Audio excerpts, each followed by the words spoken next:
Halo sahabat Indonesia, kita bertemu lagi dalam Opini Rudi. Hari ini Senin tanggal 15 Maret 2021. Beberapa hari terakhir selama akhir pekan ini saya membaca beberapa media dan pemberitaan dari media mainstream agak aneh ini. Saya tidak bicara lagi tentang KLB Partai Demokrat ya. Saya sekarang melihat justru ini adalah collateral damage atau kerusakan ikutan yang diakibatkan oleh gonjang-ganjing Partai Demokrat. Apa yang terjadi? Saya mengkhawatirkan adanya reuni dalam tanda kutip orang-orang atau kelompok-kelompok radikalis yang berseberangan dengan pemerintah berkumpul di satu tempat yang namanya Cikeas. Ini dugaan saya. Nah, momentum ini kelihatannya dimanfaatkan oleh kelompok-kelompok itu untuk bersatu di dalam naungan kelompok tertentu untuk menyerang pemerintah kembali. Saya melihat ujaran dari Munarman, itu mantan sekretaris umum dari FPI, itu benar-benar agak berpihak dan menyudutkan satu sisi gitu ya. Dan kelihatannya benar-benar menjadi corong dari Partai Demokrat. Kemarin saya melihat juga AHY sowan ke Yusuf Kala. Oke, mungkin dianggap jika adalah sesepuh, ya oke, tidak ada masalah. Jujur, tapi yang saya khawatirkan adalah kelompok-kelompok radikalis ini mendapatkan momentum dan mereka berkumpul bersama untuk melawan siapa?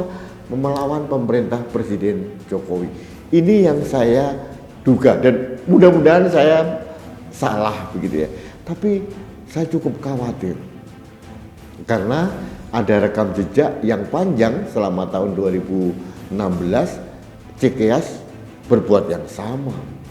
Mereka mengumpulkan kelompok-kelompok itu, kemudian terindikasi ada support kepada kelompok-kelompok yang menyerang Ahok waktu itu. Dan saya khawatir momentum KLB Demokrat ini dimanfaatkan mereka untuk reuni dan Cikeas kembali berperan menjadi arranger. Saya berharap mudah-mudahan ini salah gitu ya. Tapi perlu kita khawatir, perlu kita waspada. Karena apa? Ini kerusakan-kerusakan yang sangat tidak kita inginkan bersama. Saya selalu mengatakan saya melawan intoleransi dan radikalisme. Dan kalau kelompok-kelompok orang seperti ini, yang kelompok intoleran dan radikal dan ada arahnya menuju ke sistem khilafah ini dikumpulkan dan mendapatkan momentum dan amplifikasi, ini yang saya khawatirkan. Sahabat Indonesia, saya berharap Badan Intelijen Negara atau BIN atau intelijen yang lain sudah mengendus hal ini dan mengantisipasinya, karena saya percaya kinerja mereka tidak perlu diragukan. Tapi ini perlu saya suarakan. Ada beberapa kelompok tokoh-tokoh yang mulai membuat angle menyudutkan pemerintah, seperti Bambang Wijoyanto atau mungkin Munarman atau mungkin tokoh-tokoh kelompok-kelompok radikal sudah mulai bersuara dan opininya menggiring kemana. Saya jadi tahu arahnya kemana. Sejatinya mereka tidak mendukung Demokrat atau SBY, tapi mereka hanya memanfaatkan momentum ini. Sahabat Indonesia, saya hanya berharap satu hal, SBY, AHY atau Partai Demokrat belajar dari pengalaman tahun 2016. Waktu itu saya pernah membuat tulisan AHY yang berkeringat, Anies yang mendapatkan manfaat. Artinya apa? Waktu itu semua orang tahu, sudah menjadi rahasia umum bahwa mobilisasi massa untuk PA 212 dan 411 itu disupport, diamplifikasi oleh Cikeas waktu itu. Ini rumor yang berkembang seperti itu. Nah, pada ujung tikungan, kelompok-kelompok ini justru mendukung Anies Baswedan. Artinya apa? Secara strategi sering sekali SBY itu tertelikung oleh kawan sendiri. Ini harus hati-hati. Saya berharap SBY ini belajar dari pengalaman masa lalu dan mulai agak bijak gitu.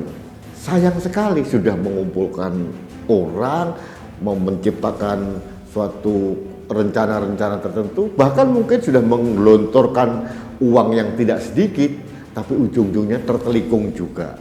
Mudah-mudahan momentum ini tidak dimanfaatkan oleh kelompok-kelompok itu dan SBY tidak terperdaya lagi.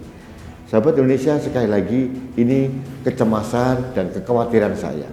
Adanya kumpulan atau reuni kelompok-kelompok yang menentang pemerintah yang kebetulan berafiliasi pada intoleransi, radikalisme dan sistem khilafah yang memanfaatkan momentum gonjang-ganjing Partai Demokrat ini untuk kembali bergerak melawan pemerintah. Ini harus hati-hati, diwaspadai, dan mudah-mudahan ini menjadi pembelajaran buat kita semuanya bahwa setiap langkah siapapun dia pejabat pemerintah jangan sampai ada kerusakan ikutan atau kerusakan sampingan atau collateral damage yang terjadi tanpa kita sadari.